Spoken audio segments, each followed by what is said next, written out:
अस्सलाम वालेकुम गाइस, ये है स्टूडेंट्स कोचिंग सेंटर और आप देख रहे हैं एक्सेल क्लासेस। आइए बढ़ते हैं अपनी एक्सेल की दूसरी क्लास की जानिब। ओके गाइस, आज की क्लास के अंदर हम सीखने वाले हैं काउंट और काउंट से रिलेटेड उसके टाइप्स। सबसे पहले अगर आपको मालूम करना है, जानना है कि अगर सेल एक्सेल किस तरह से सेल्स को काउंट करता है, तो वो सबसे बेसिक फॉर्मूला है काउंट। अगर हमें ये जानना है कि एक्सेल अल्फ़ाबेट्स या लेटर्स को भी कैसे काउंट करता है नंबरों के साथ, तो उसके लिए दूसरा फार्मूला है, वो भी आज की क्लास में सीखेंगे हम।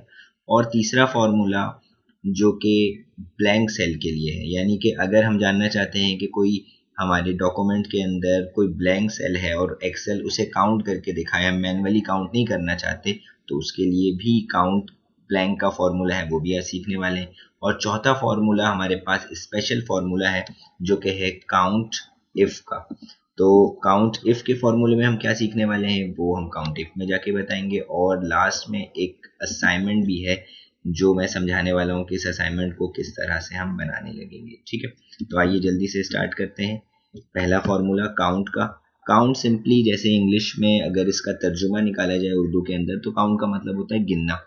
यानी कि हम एक्सेल को बता रहे हैं कि काउंट करके बताओ मुझे कि कितने सेल के अंदर वैल्यूज लिखी गई हैं। तो सिंपल जैसे कि लास्ट वाली क्लास में बताया था कि हर फॉर्मूला इक्वल से शुरू होता है, तो इक्वल के बाद हम लिखेंगे काउंट और काउंट के बाद ब्रैकेट ओपन कर देंगे और फिर हम रेंज देंगे जाकर, जैसे कि सारी की सारी वैल्यूज आ जाए उसमें, ब्रैकेट क्लोज करेंगे और इक्वल प्रेस कर देंगे। अब आप यहाँ पे देख सकते हो कि यहाँ पे 4 सेल के अंदर वो बता रहा है कि नंबर्स मौजूद हैं, लेकिन मैं अगर काउंट करूं मैनुअली तो 1 2 3 4 और 5, यानी कि उसने दरमियान वाले ए को काउंट नहीं किया है।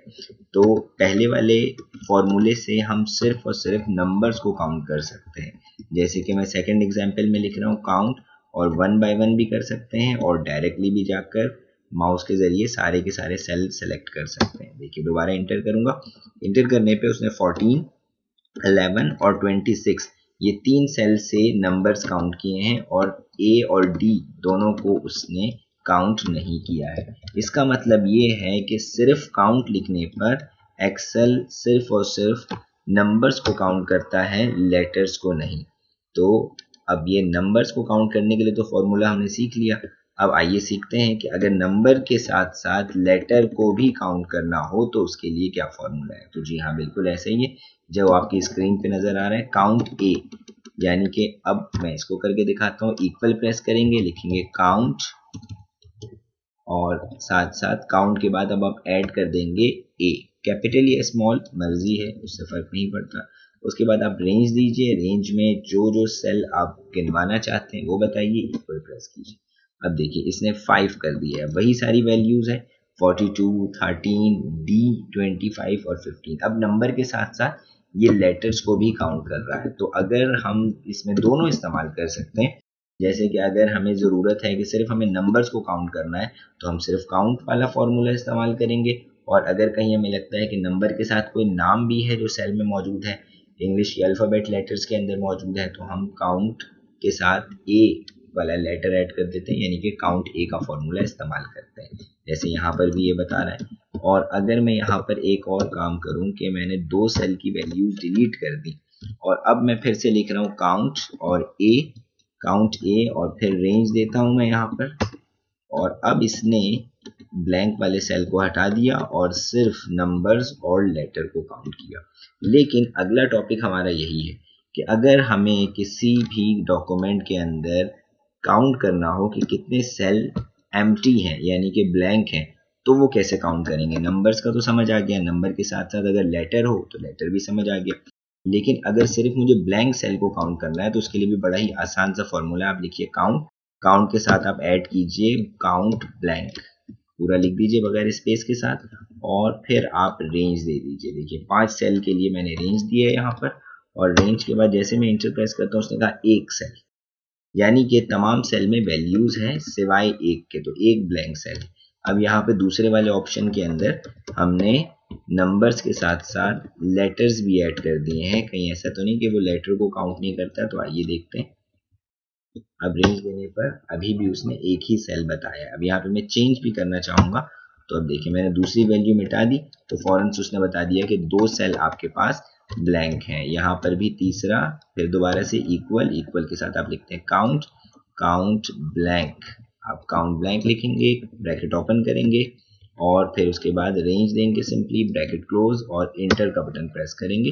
3 सेल उसने बता दिए, लेकिन जो आप कोई नंबर लिखते जाते हैं तो वो ब्लैंक वाला हिस्सा खत्म होता जाएगा। तो ये तरीका है। अब तक की क्लास के अंदर हमने सीखा काउंट, यानी कि अगर आपने सिर्फ नंबर काउंट करना है, नंबर के साथ लेटर भी काउंट करना है तो उसे कहते हैं काउंट ए। और फिर तीसरा फॉर्मूला हमने सीखा काउंट ब्लैंक। अब आइए बढ़ते हैं चौथे फॉर्मूले की तरफ जो स्पेशल वन है, और वो है काउंट इफ। काउंट इफ के अंदर सबसे पहले अगर मुझे ऐसे नंबर्स को काउंट करना है, इसमें 3 तरह से हम चीज़ों को सीखेंगे कि काउंट इफ किस तरह से अप्लाई होता है। याद रखिएगा, इफ का जब भी वर्ड आ जाता है तो वहां पर कंडीशन शो हो रही होती है। लास्ट वाली क्लास में भी हमने बताया था कि सम इफ किस तरह से कंडीशन बता रहा होता है। अगर वो वाली वीडियो किसी ने नहीं देखी है तो मैं आई कार्ड के अंदर शो कर दूंगा, आप उसे देख सकते हैं कि किस तरह से सम इफ अप्लाई होता है। अब आइए काउंट इफ सीखते हैं। इक्वल, इक्वल के साथ आप लिखेंगे काउंट इफ, ब्रैकेट कर देंगे ओपन, ब्रैकेट ओपन होने के साथ साथ अब मैंने दे देना है रेंज।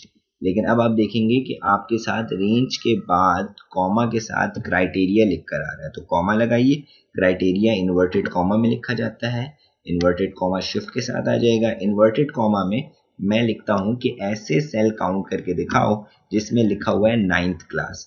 फॉर एग्जाम्पल, मैं अपने कोचिंग के अंदर एक लिस्ट बना रहा हूं जिसमें मुझे सिर्फ 9 क्लास वाले ही बच्चों की काउंटिंग चाहिए कि 9 क्लास कितने।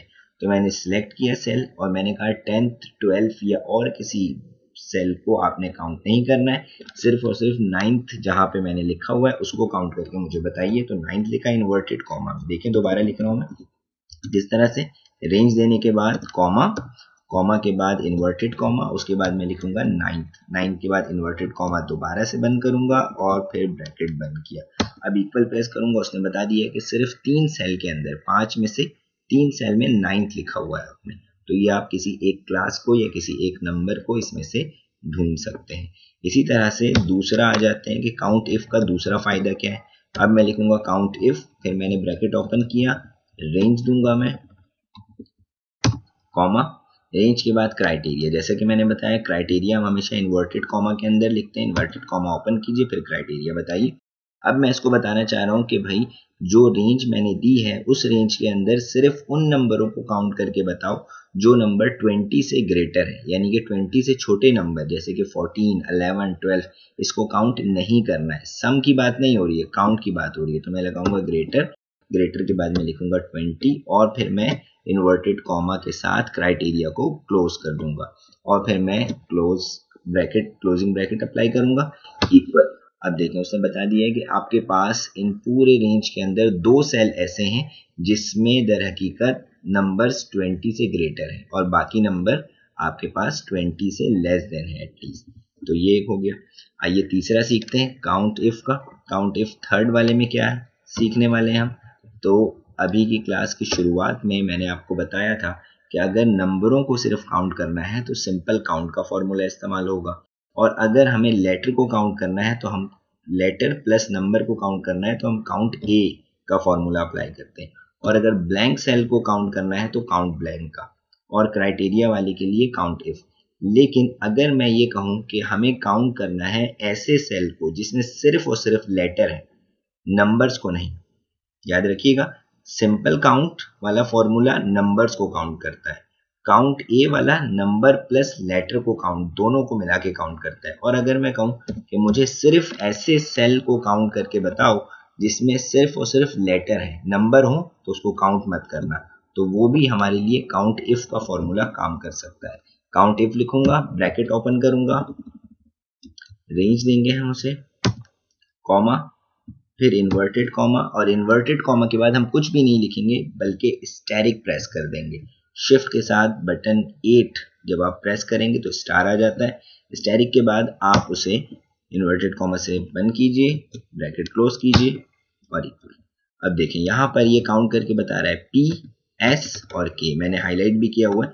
ये 3 ऐसे सेल हैं जिसमें लेटर्स हैं और बाकियों में नंबर होने के बावजूद भी वो उसे काउंट नहीं कर रहा। अगर हम उसे चेक करना चाहें, फॉर एग्जाम्पल मैं के को मिटाकर 2 लिखता हूँ तो देखें उसने भी कम कर दिया है। और इसी तरह से मैं दोबारा से के लिख देता हूँ यहाँ पर, और अगर मैं 12 को हटाकर यहाँ पर फॉर एग्जाम्पल डी लिखता हूँ तो उसने अपना नंबर बढ़ा दिया है और बता दिया है कि अब आपके पास सेल में 4 जो है वो लेटर्स मौजूद हैं। ओके गाइस, तो अब हम बढ़ते हैं अपने आखिरी वाले हिस्से की तरफ, यानी कि असाइनमेंट। तो जैसे कि मैंने बताया था कि हमने असाइनमेंट भी करना है आज की क्लास में, तो असाइनमेंट ये रहा। एक कंबाइंड मार्कशीट है जिसके अंदर कुछ स्टूडेंट्स हैं, अली, अहमद, हारून, अमजद और शाहिद और वासिफ। और यहाँ पर आपको दिख रहे हैं उनके सब्जेक्ट्स और उनके साथ साथ total mark, Urdu, English, math और सिंधी, ये सारे 100 के। अब अली ने उर्दू के अंदर 67, इंग्लिश में 55 और मैथ और सिंधी के अंदर ये एब्सेंट रहे। हमने करना ये है कि हमने 2 क्लासेस में सम और काउंट सीख लिया है, तो आइए उसकी इम्प्लीमेंट करते हैं।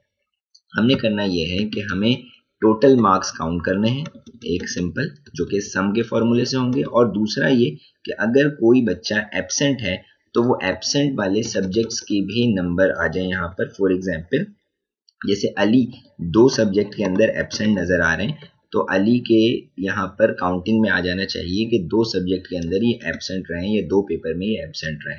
तो ये असाइनमेंट है और ये असाइनमेंट आपने मुकम्मल करके मुझे वापस सेंड करना है व्हाट्सएप नंबर पे। व्हाट्सएप नंबर मैं डिस्क्रिप्शन में भी शेयर कर दूंगा जिनके पास नहीं है, ताकि हम उसको चेक भी कर सकें, रिव्यू कर सकें। और सेकेंडली अगर किसी का कोई सवाल है तो वो कमेंट्स के ज़रिए या व्हाट्सएप के ज़रिए भी मुझसे कांटेक्ट कर सकता है, या कोई क्यूरी। फॉर एग्जांपल मैं एक सेल बता रहा हूँ ताकि आपको आसानी हो जाए। इक्वल के साथ तमाम तर फार्मूलाज शुरू होंगे। सिंपल लिखिए सम, और सम के बाद ये हॉरिजेंटल है तो अब हॉरिजेंटली शिफ्ट के ज़रिए माउस को, या माउस के ज़रिए शिफ्ट के ज़रिए हैंडल कर सकते हो। रेंज, रेंज के बाद ब्रैकेट क्लोज और इंटर। तो अली ने 122 मार्क्स लिए हैं आउट ऑफ 400, क्योंकि उसने 400 वाले सब्जेक्ट्स थे। ठीक है, इसी तरह से काउंट के लिए अगर मुझे जानना हो तो मैं लिखूंगा इक्वल काउंट, और काउंट के साथ मुझे क्या काउंट करना है यहाँ पर, तो यहाँ पर मुझे लेटर काउंट करना है और वो भी ए। यानी कि मैं सिर्फ यहाँ पर स्टैटिक नहीं प्रेस करूंगा, क्योंकि हो सकता है किसी ने एब्सेंट के बजाय प्रेजेंट लिखा हो या कोई और लेटर लिखा हो, तो यहाँ पर गलत काउंटिंग हो सकती है। तो मैं यहाँ पर परफेक्शन के साथ जाऊंगा और वो क्या है कि मैं लगाऊंगा काउंट इफ। काउंट इफ के साथ मैं ब्रैकेट ओपन करूंगा, मैंने रेंज देना है, वही रेंज दूंगा जो सम के लिए दिया था। फिर मैं लगाऊंगा comma, inverted comma. Inverted comma के बाद मैं लिखूंगा यहाँ कैपिटल ए, यानी कि सिर्फ कैपिटल ए का मतलब है एब्सेंट, उसको काउंट करो। ब्रैकेट क्लोज इक्वल, तो इसने बता दिया 2। इसी तरह गाइज ये इसको मुकम्मल करना है आपने। ये शीट आप देख लीजिए, आपने अपने एक्सेल शीट में बनाना है, और ये जस्ट फॉर प्रैक्टिस है ताकि हम अपनी लर्निंग को बेहतर कर सकें। होप सो आज की क्लास आपको पसंद आई होगी और काफ़ी कुछ सीखने को मिला होगा। अगर आपके पास कोई सवाल या कोई क्यूरी है, आप कमेंट्स के ज़रिए या व्हाट्सएप नंबर के ज़रिए रब्ता कर सकते हैं। अपना बहुत ख्याल रखिए। थैंक यू, अल्लाह हाफिज़।